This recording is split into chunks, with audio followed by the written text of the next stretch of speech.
UP का बुरहान वानी दंगाई सिराज निकला सपाई। आज ये पूरी कहानी आपको बताएंगे। उत्तर प्रदेश के स्पेशल टास्क फोर्स यानी एसटीएफ ने सहारनपुर के गंगोह इलाके में 1 लाख के इनामी अपराधी सिराज अहमद को ढेर कर दिया गया। एसटीएफ सिराज को गिरफ्तार करना चाहती थी, लेकिन वो पुलिस कर्मियों पर गोली बरसाने लगा। जवाबी कार्रवाई में सिराज मौके पर ही मारा गया। उसके पास से 2 पिस्टल और इतने कारतूस बरामद हुए कि वो एक पुलिस थाने से लंबी मुठभेड़ कर सकता था। सिराज मूल रूप से उत्तर प्रदेश के ही सुल्तानपुर जिले का रहने वाला था। वो दुर्दांत माफिया मुख्तार अंसारी गिरोह से भी लंबे समय से जुड़ा था, उसके लिए काम कर रहा था। लूट, हत्या, अपहरण, फिरौती जैसे दर्जनों मुकदमे में सिराज नामजद था। 1.5 साल पहले सुल्तानपुर में सिराज दिन दहाड़े हत्या करके फरार हो गया था। तब से उसकी तलाश में पुलिस की टीमें लगी हुई थी। अब सिराज गिरोह के बाकी सदस्यों को भी तलाशा जा रहा है। बता आपको यह दें कि सुदर्शन न्यूज की पड़ताल में यह बात निकलकर सामने आई है कि अपने घर से लगभग 600 किलोमीटर दूर यानी देवबंद में सिराज अपने छिपने का ठिकाना खोज रहा था। वो इतना शातिर था कि 1 दर्जन सिम और 2 वाईफाई डोंगल लेकर हमेशा चलता था। सिराज अहमद लोगों को गुमराह करने के लिए लगातार अपनी लोकेशन बदल रहा था। जो जगह वो बदल देता था, उसका फोटो और वीडियो अपने सोशल मीडिया पर शेयर कर देता था। सिराज अहमद के अब्बा भारतीय सेना में नौकरी कर चुके हैं। स्थानीय लोगों का यह भी कहना है कि वो अपनी नालायक औलाद पर बड़ा फख्र करते थे और उसे डॉन बनाने का ताव दिया करते थे। पता तो यह भी चला है कि सिराज अहमद का मामा यूपी पुलिस में सब इंस्पेक्टर यानी एसआई रहा है, जबकि उसका मौसेरा भाई भी यूपी पुलिस का कांस्टेबल है। यही मौसेरा भाई सिराज का जीजा भी बन गया है। मामा और जीजा दोनों लखनऊ के सिग्नेचर बिल्डिंग में तैनात हैं, जो पुलिस का हेडक्वार्टर भी है, नया डीजीपी ऑफिस भी है। पता तो यह भी चला है कि दुर्दांत अपराधी सिराज की लाश लेने उसका मामा वर्दी पहनकर गया था। यही वो नौकरशाही जिहाद है जिसकी चर्चा, जिसकी बात धर्मेंद्र डॉक्टर सुरेश चौहान जी करते हैं, जिसको लेकर वो सीरीज चला चुके हैं। लेकिन सिराज इतना शातिर था कि वो लोगों को चकमा देने के लिए खुद को हिंदू भी दिखाया करता था। उसने अपनी एक रील प्रभु श्री राम की धर्मनगरी अयोध्या के उन प्रभु श्री राम की पैड़ी से बनाकर शेयर किया था, जहां पुलिस के साथ हमेशा पैरामिलिट्री तैनात रहती है। अब बड़ा सवाल यह है कि वो अति सुरक्षित हनुमानगढ़ी मंदिर के बालाजी की प्रतिमा के समीप कैसे पहुंच गया था। वहीं उसकी कार के डैशबोर्ड पर भी कभी तुलसी की माला तो कभी भगवान गणेश का चित्र दिखा था। हालांकि बीच बीच में वो मजार और दरगाहों से अपनी असलियत भी चाह न चाह कर दिखा दिया करता था। ये उस अजमेर दरगाह का भी मुरीद निकला जहां हिंदू सम्राट और उनकी बहन बेटियों को गाली दी जाती है। इन सब में सबसे खास बात इस कुख्यात अपराधी का समाजवादी पार्टी से कनेक्शन होना भी पाया गया है। एक ये भी महत्वपूर्ण जानकारी आपको दे दें। सपा की रैलियों से लेकर चुनाव प्रचार तक में यह शामिल होता रहा है। सपा नेता और हिंदू विरोध का पर्याय बन चुके स्वामी प्रसाद मौर्य को अपना उस्ताद ये मानता था और उनके हाथ से केक खाता खिलाता था। ऐसी तस्वीरें भी आई हैं। हालांकि इसमें बड़ा आश्चर्य नहीं है कि सिराज अहमद का मूल बॉस मुख्तार अंसारी भी सपा का चहेता और दुलारा रह चुका है। आखिरकार आतंक का अंत हुआ है, पर आतंक के अंत के बाद भी सिराज अहमद को यूपी का बुरहान वानी बनाने की तैयारी चल रही है। उसके जनाजे में 4000 मुस्लिम शामिल हुए। उसी सिराज अहमद के जिसके लिए भारत से ज्यादा प्यार और दुलार गाजा पट्टी भी था। सिराज नागरिकता संशोधन कानून का भी विरोध करता था, यानी कि बांग्लादेश पाकिस्तान के हिंदुओं को भी अपना शत्रु मानता था। फिलहाल यूपी पुलिस के एसटीएफ यूनिट की चारों तरफ सराहना हो रही है। मुख्तार के गुर्गे को एसटीएफ ने ढेर कर दिया, जिसका कनेक्शन समाजवादी पार्टी से भी निकला है। सपाई निकला है ये दुर्दांत अपराधी, जिसका एनकाउंटर कर दिया गया।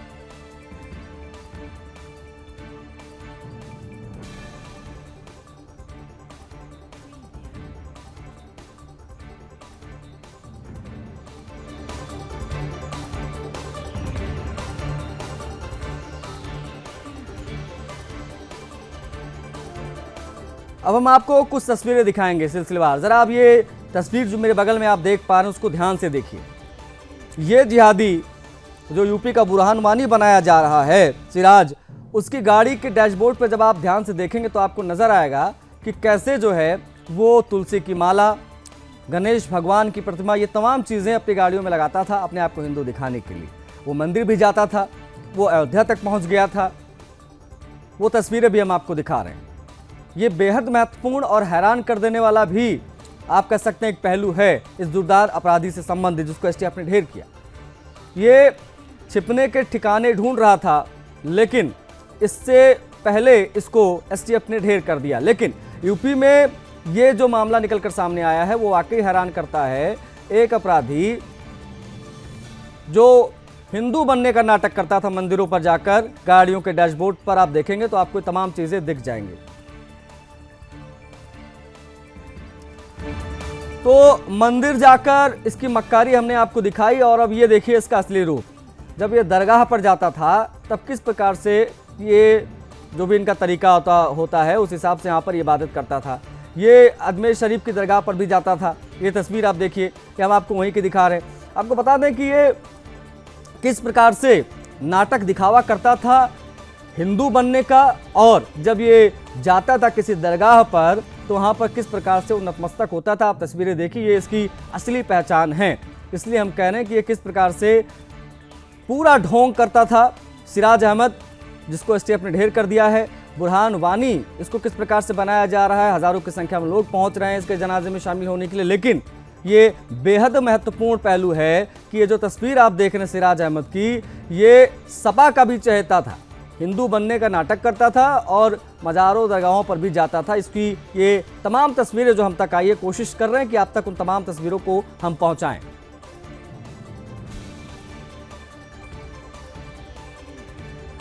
तो ये जो एनकाउंटर हुआ है उससे जुड़ी ये कुछ तस्वीरें आई हैं जहां पर इसको ढेर किया गया। आप वो तस्वीरें भी देख सकते हैं।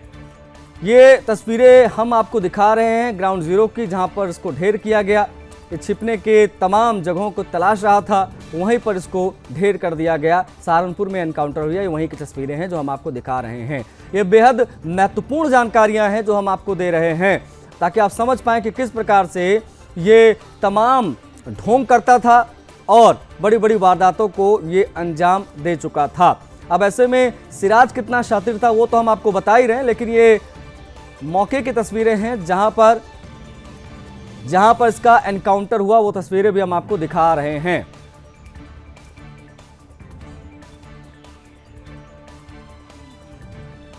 तो ढेर हो गया है यूपी का बुरहान वानी, लेकिन इसको हम बुरहान वानी क्यों कह रहे हैं वो आप इन तस्वीरों को देखिए। बुरहान वानी आपको याद होगा वो कश्मीर में किस प्रकार से उसके लिए जो है मातम पसर गया था पूरे कश्मीर में। कुछ वही तस्वीरें यहाँ पर भी दिखाई दे रही हैं। आप देखिए हजारों की संख्या में भीड़ जो है यहाँ पर पहुंची हुई है। आप देखिए इसके जनाजे में इतने लोग शामिल हुए हैं। आप अंदाजा लगाइए कि किस प्रकार से इस प्रकार के दुर्दांत अपराधियों का महिमा मंडन ये मुसलमान करते हैं। आप इन तस्वीरों को देखिए, जहां तक आपकी निगाहें जाएंगी वहां तक आपको इस जिहादी के साथ खड़ी ये भीड़ आपको दिखाई देगी। इसके जनाजे में शामिल हुए लोग जो है वो आपको दिखाई देंगे। ये बेहद महत्वपूर्ण तस्वीरें हैं जो हम आपको इस वक्त दिखा रहे हैं। एक कुख्यात अपराधी, इसका क्या स्थिति रही इसके बनने के बाद वो आप देखिए, और उससे पहले की तमाम तस्वीरें भी हम आपको दिखा रहे हैं। इसका सपा का क्या कनेक्शन है वो भी हम आपको आगे दिखाएंगे, लेकिन ये तस्वीरें देखें ताकि आप समझ पाएं कि किस प्रकार से इसको बुरहान वानी बनाने की कोशिश हो रही है, उत्तर प्रदेश का बुरहान वानी।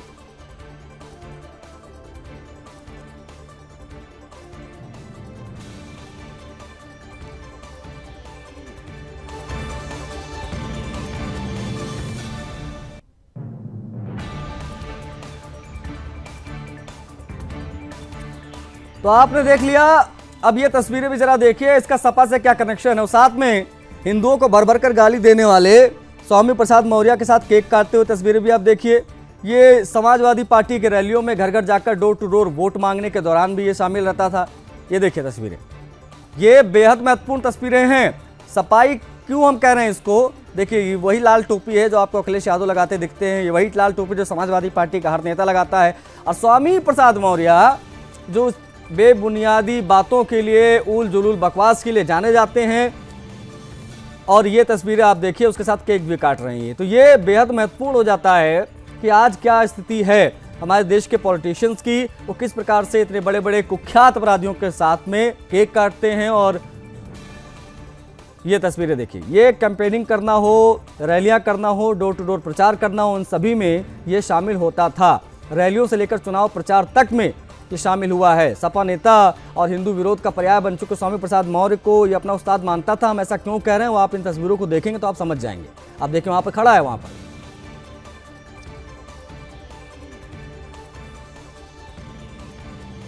तो ये समाजवादी पार्टी का चहेता कैसा था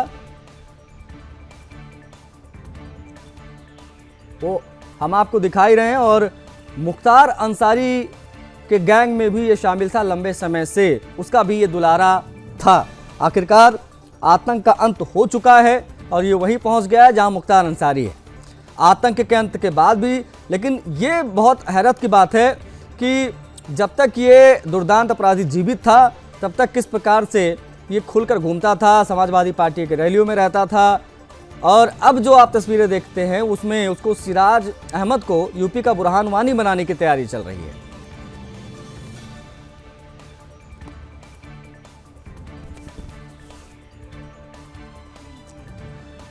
तो हमने आपको इस सिराज अहमद से जुड़ी तमाम तस्वीरें दिखाई, लेकिन हमने आपको बीच में यह भी दिखाया था कि ये अयोध्या तक जाता था, ये मंदिरों में जाता था, लेकिन जब ये अजमेर शरीफ के दरगाह पर जाता था वहां पर किस प्रकार से ये नतमस्तक हो जाता था, मत्था टेकता था, वो तस्वीरें भी हमने आपको दिखाई।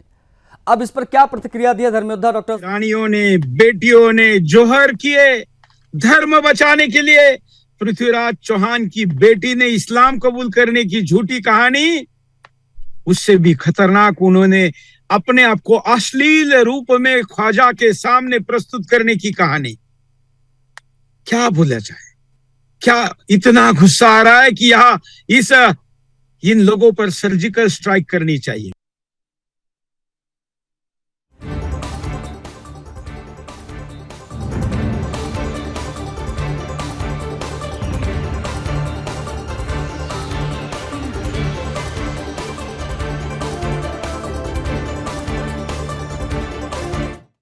कर रहे हैं इस बेहद महत्वपूर्ण खबर की बात। यूपी का बुरहान वानी, दंगाई सिराज निकला सपाई।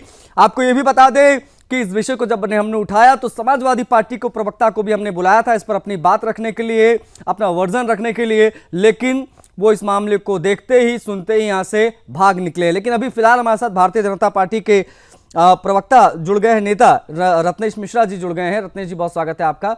और मोहम्मद अकील खान हमारे साथ जुड़े हुए हैं, उनसे भी हम बातचीत करेंगे। आपका भी स्वागत है। मुस्लिम स्कॉलर हैं अकील खान जी। अकील खान जी, क्या एक अपराधी को अपनी धार्मिक पहचान के आधार पर महिमा मंडित करना इस्लाम की शिक्षाओं में रहता है क्या? क्योंकि ऐसा दिख रहा है सिराज अहमद जिसका एसटीएफ ने एनकाउंटर किया उसके जनाजे में हजारों की संख्या में लोग शामिल हो रहे हैं। वजह क्या मानते हैं आप बतौर एक मुस्लिम स्कॉलर? अकील जी। और दोन भाई, आशीष भाई जी, आपने बहुत अच्छी बात कही कि कोई हत्यारा हो, लुटेरा हो, दहशतगर्द हो, जो सिराज के साथ में हुआ है बिल्कुल सही कृत्य हुआ है। और पुलिस प्रशासन ने जो एक्शन लिया, रिएक्शन हुआ, बिल्कुल सही हुआ है। लेकिन जिस तरीके से आप और आपका चैनल, एक तरफ सिर्फ मुसलमान होना एक अलग बात है, लेकिन हर मामले को धर्म से जोड़ देना है, तो ये तो कहीं ठीक नहीं है।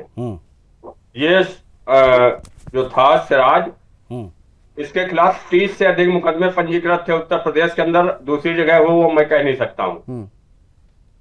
दुर्दांत अपराधी था, लुटेरा था, हत्यारा था। कई निर्दोषों के इसने मर्डर भी किए होंगे। और जो इसको एनकाउंटर में मारा गया बिल्कुल सही हुआ, लेकिन ये अकेला नहीं है। उनका भी जरा आप अपने चैनल पर जिक्र करवा लीजिए, जो उत्तर प्रदेश के अंदर 120 मुकदमे आपराधिक, लूट, हत्या, अपहरण, बलात्कार जैसे, धनंजय सिंह, सोनू सिंह, मोनू सिंह, सिपाही सिंह, इनका भी आप जिक्र कर लीजिए। क्योंकि इनका इनकाउंटर कब होगा? उत्तर प्रदेश के अंदर डबल इंजन की योगी जी की सरकार है और कोई भी गुनहगार बच नहीं सकता है उत्तर प्रदेश से। ये उत्तर प्रदेश के माननीय मुख्यमंत्री जी का डबल इंजन और का फरमान है। लेकिन एक तरफा जो उनके साथ हुआ, इनके साथ यही होना चाहिए था। लेकिन इनके जैसे तमाम सपोले अभी हैं जिनको उत्तर प्रदेश की एसटीएफ हो या उत्तर प्रदेश की हुकूमत हो या जिला प्रशासन हो, ठीक है, इनके खिलाफ भी कार्रवाई तो होनी अच्छा, चाहिए। एक चीज मैं और आपसे समझना चाहूंगा। खैर आपने इस पर अपनी बात रखी अकील जी। जब इसका जनाजा निकल रहा था तो हजारों की संख्या में यूथ दिखाई दिया, मुसलमान लड़के जो है इसमें दिखाई दिए।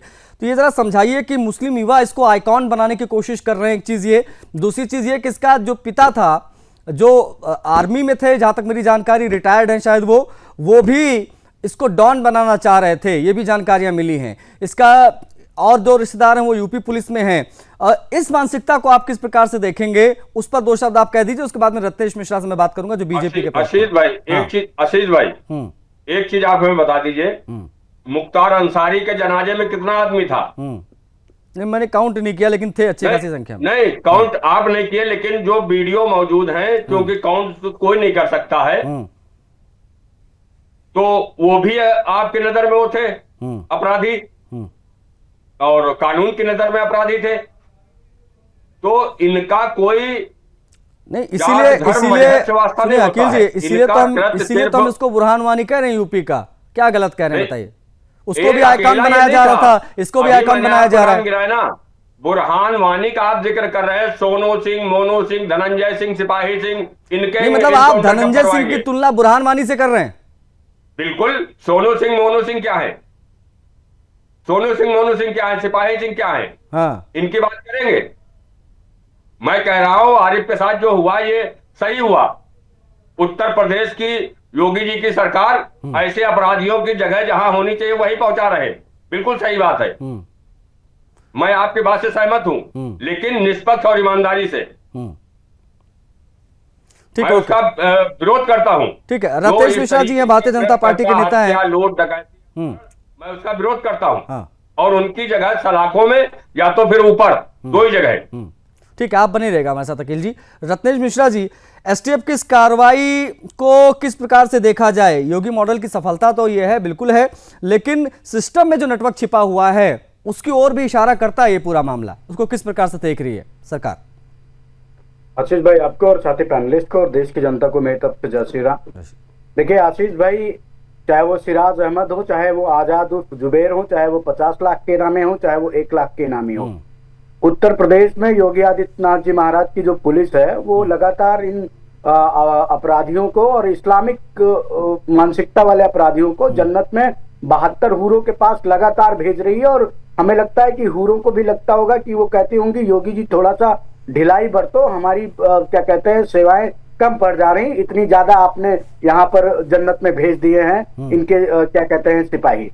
अभी जब मैं देख रहा था इनको, हमारे जो अकील खान साहब है, अकील खान साहब बड़े सीधे और शांति प्रिय मुस्लिम है, लेकिन मुझे दुख इस बात का है आशीष भाई कि सीधा और शांति प्रिय मुस्लिम जो है, इसको, इस अपराधी को कब्रिस्तान में दफनाने का विरोध करना चाहिए था, उसके जनाजे की नमाज का विरोध करना चाहिए था। लेकिन सीधा और शांति प्रिय मुस्लिम आज एक बार फिर इस्लाम की अच्छाई को दिखाने में असफल हो गया। अकील खान जी जैसे अच्छे लोग, इनको विरोध करना चाहिए था कि अपराधी है, इसको हम अपनी कब्रिस्तान में इसको कब्र में दफनाने नहीं देंगे, इसके हम जनाजे की नमाज नहीं होने देंगे, ये हमारे धर्म का नहीं है। और लेकिन कट्टरवादी जो मुस्लिम अपराधी हैं वो सिराज को हीरो बनाने में सफल हो गए। और यही अकील खान जी जैसे अच्छे मुसलमान जो हैं वो भी शक के घेरे में आ जाते हैं, उनकी भी निष्ठा पर सवाल उठ जाता है। अरे भाई, मैं कह रहा हूं तमाम सारे हिंदू अपराधी हैं जिनका विरोध किया जाता है और हिंदू खुद उनका विरोध करता है। और जब तक ये शांति प्रिय और सीधा मुस्लिम जो अपने आप को बताता ना कि कोई धर्म नहीं होता, तो फिर मना कर दो ना कि कब्रिस्तान में जगह नहीं देंगे, मना कर दो जनाजे की नमाज नहीं होगी, मना कर दो कोई मुल्ला मौलवी मौलाना उनके यहाँ उनकी क्या कहते हैं धार्मिक क्रियाएं कराने नहीं जाएगा, बहिष्कार कर दीजिए अपराधियों का। जब तक आप बहिष्कार नहीं करेंगे तब तक आप पर सवाल उठता रहेगा। और आपने जिन भी अपराधियों के नाम लिए, जिनका भी लिए, अपराधी कोई भी हो, सरकार के शिकंजे में आएगा, मारा जाएगा, उसका इनकाउंटर होगा, ये बिल्कुल तय है। और सिराज अहमद जो है वो 30 हत्याएं की थी। भाई इस्लाम में तो कहा जाता है कि हत्या करने वाला तो सबसे बड़ा अल्लाह का दुश्मन है, और ये अल्लाह को मानने वाले झोला भर भर के और टोली भर भर के अल्लाह के दुश्मन के जनाजे में जा रहे हैं। ये कौन सा इस्लाम, ये लोग किस इस्लाम की बात कर रहे हैं? कौन सा इस्लाम फॉलो कर रहे हैं ये लोग? अकील खान साहब, आपको तो फतवा निकाल देना चाहिए अगर आप कहीं मौलाना मौलवी हो, कि ऐसे अपराधियों के जनाजे में जो जाएंगे उनका बहिष्कार कर दिया जाएगा, वो इस्लाम से खारिज हो जाएंगे। क्योंकि हत्या सबसे बड़ा जुर्म है इस्लाम में, और जिसके ऊपर हत्या का प्रयास और बलात्कार, लूट, मारपीट के मुकदमे दर्ज हो, उसके जनाजे में आप लोग जा रहे हैं। शर्म आनी चाहिए। आपने उस पर एक बार भी नहीं कहा कि भैया हम इसका विरोध करते हैं। आपने किसकी तरफ मोड़ दिया? अपराधियों की तरफ मोड़ दिया, जात की तरफ मोड़ दिया। मतलब इनका अपराधी मारा जाएगा तो उसको पूरा का पूरा धार्मिक क्या कहते हैं देंगे सब कुछ, लेकिन विरोध क्या करेंगे? फला नहीं। रत्नेश जी मुझे बताइए, क्योंकि इसका समाजवादी पार्टी से सीधा कनेक्शन आया है। रत्नेश जी, आशीष भाई मेरा एक छोटा सा पॉइंट है जी। जिन अपराधियों का नाम इन्होंने लिया, कोई पिस्टल लगा के लूट और मारपीट और हत्या करने के प्रयास में मोटरसाइकिल लेके नहीं घूम रहा था। पुलिस को इनपुट मिला था। इस अपराधी की हैसियत देखिए कि इसने योगी आदित्यनाथ के मुख्यमंत्री काल में भी अपने अपराध को जारी रखने का दुस्साहस किया और उसकी सजा मिली।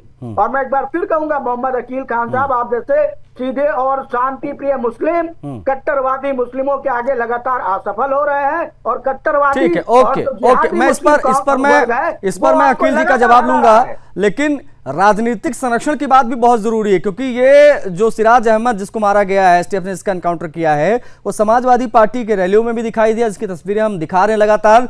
वो वोट मांगते हुए भी दिखाई दिया, तमाम लोगों की सभाओं में जाकर डोर टू डोर कैंपेनिंग करता दिखाई दिया है। स्वामी प्रसाद मौर्य के साथ वो केक काटता दिखाई दिया है। इसको किस प्रकार से देखा जाए? राजनीतिक संरक्षण की बात मुख्यमंत्री भी करते हैं, उसको आप किस प्रकार से देख रहे हैं रत्नेश जी? देखिए आशीष भाई, उत्तर प्रदेश में जितने भी अपराधियों के इनकाउंटर हुए, सबको संरक्षण समाजवादी पार्टी की सरकारों में मिलता है। वो चाहे विकास दुबे हो, चाहे वो मुख्तार अंसारी हो, चाहे वो अतीक अहमद हो, चाहे वो और जिन अपराधियों का नाम अभी हमारे साथी गिना रहे थे अकील खान साहब, उनको भी संरक्षण और उनको भी सांसद, विधायक, एमपी, एमएलए बनाने का काम समाजवादी पार्टी की सरकार ने किया था। इस सिराज अहमद को भी समाजवादी पार्टी के लोगों का संरक्षण प्राप्त था। और राजनीति में तो नेताओं को, भाई जैसे मैं हूं, मैं तो किसी अपराधी को अपने आसपास नहीं भटकने देता। अगर किसी व्यक्ति के पास एक भी मुकदमा लिखा हुआ तो मैं तो उसके साथ भाई बैठना पसंद नहीं करता। क्यों? क्योंकि मैं अपराधियों को लाइक नहीं करता हूं। लेकिन समाजवादियों की तो सरकार ही अपराधियों के दम पे बनती थी भैया। उन्हीं अपराधियों के थ्रू वो बूथ कैप्चरिंग कराते थे, उन्हीं अपराधियों के थ्रू वो लोगों को डराते धमकाते थे, तो उनको तो संरक्षण देना ही था, देना इनको। आप ठीक है, अपराधियों के नाम, ठीक है रत्नेश जी, आप बने रहिएगा। मैं इस पर अकील जी की एक छोटी सी प्रतिक्रिया ले लेता हूं, उसके बाद में हम ब्रेक पर जाएंगे। अकील जी, जो कहा अभी रत्नेश जी ने कि इसका विरोध होना चाहिए था, इतनी बड़ी संख्या में लोग कैसे इस अपराधी के जनाजे में जा रहे हैं, तमाम मुसलमानों की भीड़ वहां पर दिखाई दे रही है, इस पर उन्होंने जो कहा उस पर आपकी टिप्पणी, साथ साथ में जो राजनीतिक संरक्षण समाजवादी पार्टी दे रही थी सिराज अहमद को या इस प्रकार के ना जाने कितने दुर्दांत अपराधियों को उनके द्वारा संरक्षण मिला है, उस पर आप क्या कहेंगे? देखिए, जहां तक आशीष भाई मिट्टी में शामिल होने की बात है, तो मिट्टी में तो इंसान कोई भी हो मानवता के नाते चला जाता है। वहां पर जब खत्म हो गया तो वहां आपराधिक सारा काम खत्म। जब दुनिया से आदमी खत्म हो गया, अपराधी को मानवता का चोला मत पहनाइए। दूसरी बात, अपराधियों को मानवता का चोला मत पहनाइए। तो जितने अपराधी यही आप लोग, यही लोग हैं जो सीधे तौर पर बात कर उन कट्टरवादियों को कोशिश करते हैं आशीष भाई। बड़े होते हैं, लेकिन वो तो मेरा कोई सियासी लीडर मैं नहीं हूं, मेरा सियासत से एक अल्फाज भी कहीं नहीं है।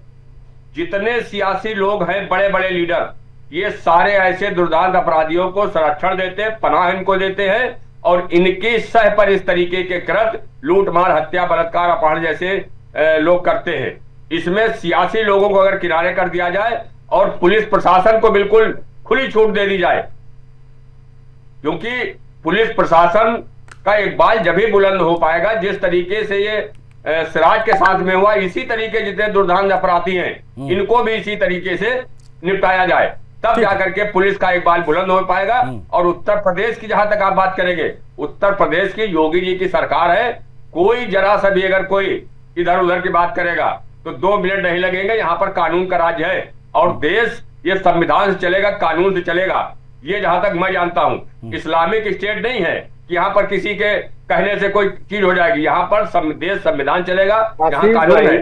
किसी के फतवा जारी करने कोई जवाब लीजिए ना। नहीं आ रहा हूं मैं, एक छोटा सा मुझे ब्रेक लेना पड़ रहा है। दीजिए कि ये एक अपराधी की जनाजे में जाने वाले ये लोग इस्लाम के विरोधी हैं कि नहीं? द्विवेदी जी, 1 लाख का इनामी अपराधी इतने साल तक सिस्टम को चकमा कैसे देता रहा, ये मैं समझना चाहूंगा, क्योंकि आप ब्यूरोक्रेसी के एंगल से बेहतर तरीके से बता पाएंगे। हालांकि एसटीएफ ने सिराज का काम तो तमाम कर दिया है, लेकिन इतने साल तक वो कैसे चकमा देता रहा, और इनको मिलने वाले राजनीतिक संरक्षण को भी क्या आप बहुत बड़ी वजह मानते हैं कि वो लोग इसमें कामयाब हो जाते हैं? द्विवेदी जी बिल्कुल सही कह रहे हैं। कुछ अपराधियों को राजनीतिक संरक्षण कुछ राजनेताओं द्वारा या सरकारों द्वारा दिया जाता है, ऐसा देखने में आया है। और इसी संरक्षण के कारण ही तमाम जो छोटे अपराधी रहते हैं 2-4-10 सालों में धीरे धीरे करके वो भीमकाय हो जाते हैं। और वो राजनीतिक संरक्षण के बदले में राजनीतिक पार्टियों को हर तरीके से, धन से, बल से और तमाम तरीके से सहयोग प्रदान करते हैं, और उस सहयोग के उपरांत उनको संरक्षण प्राप्त होता है। ये बात सच है। लेकिन ये भी देखने में आ रहा है कि जैसे यहाँ उत्तर प्रदेश में वर्तमान सरकार जो है, देखने में इनके द्वारा राजनीतिक संरक्षण अपराधियों को दिए जाने की कोई बात प्रकाश में नहीं आ रही है, बल्कि जो शातिर अपराधी हैं उनके विरुद्ध कठोरतम कार्रवाई की जा रही है। और अगर अपराधी अपराध करने के साथ साथ सरकारी भूमि पर कहीं पर अतिक्रमण करके मकान बनाया है, दुकान बनाया है, तो उस मकान या दुकान को भी नियम के हिसाब से हटाया जा रहा है, अतिक्रमण को हटाया जा रहा है, सरकारी भूमि को मुक्त कराया जा रहा है। ये कार्रवाई हो रही है। ये बात प्रदेश की जनता को दिख रही है, जनता महसूस कर रही है, और इसका बड़ा दूरगामी परिणाम अपराधों के नियंत्रण पर अच्छा परिणाम देखने को भी मिल रहा है जी। ये बात लेकिन सर द्विवेदी जी, हमें ये भी नहीं भूलना होगा कि ये जो जिसका एनकाउंटर एसटीएफ ने किया सर, इसके रिश्तेदारी भी थी प्रशासन के अंदर, इसका मामा या कोई सब इंस्पेक्टर था, या इस प्रकार की जो बातें होती हैं जिसकी नौकरशाही जिहाद की बात हमारे यहाँ पर धर्मेंद्र डॉक्टर सुरेश चाणक्य जी करते हैं, वो कितना प्रभावी होता है इन सभी के लिए, जिसकी वजह से ये बचने में कामयाब हो जाता है? क्योंकि कार्यशैली जानते हैं पुलिस प्रशासन की, ये भी एक बेहद महत्वपूर्ण पहलू, इस पर भी हम बात करेंगे।